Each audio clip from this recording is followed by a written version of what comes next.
Pemirsa, momen liburan Natal dan Tahun Baru menjadi berkah bagi pedagang pempek yang alami kebanjiran pesanan untuk dijadikan oleh-oleh ketika berlibur ke Palembang.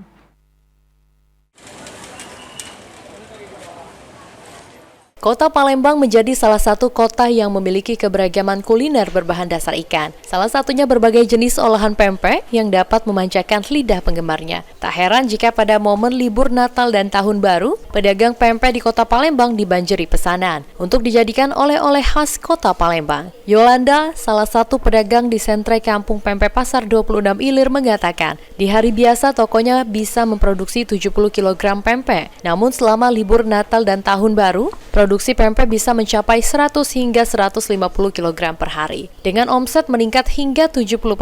Menurut Yolanda, pempek kulit, pempek keriting, dan pempek tahu saat ini paling banyak dicari masyarakat untuk dijadikan oleh-oleh, yang akan dikirim ke berbagai kota di Indonesia. Kalau yang paling diminati pempeknya jenis apa, Mbak? Kalau kami kulit keriting, tahu keriting sama kulit gitu paling diminati di sini.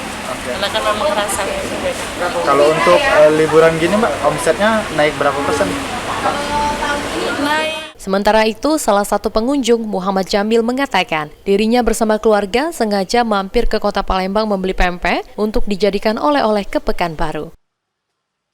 Hari ini memang kita kebetulan melewati Kota Palembang. Kami kan dari Riau.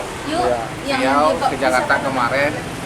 Habis itu balik ke Riau lagi Pekanbaru, melewati Kota Palembang.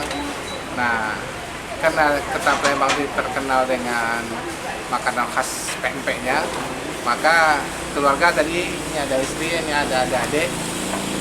Hari pagi ini kami lagi mencari rasa pempek yang enak di Palembang. Eki Saputra, PAL TV.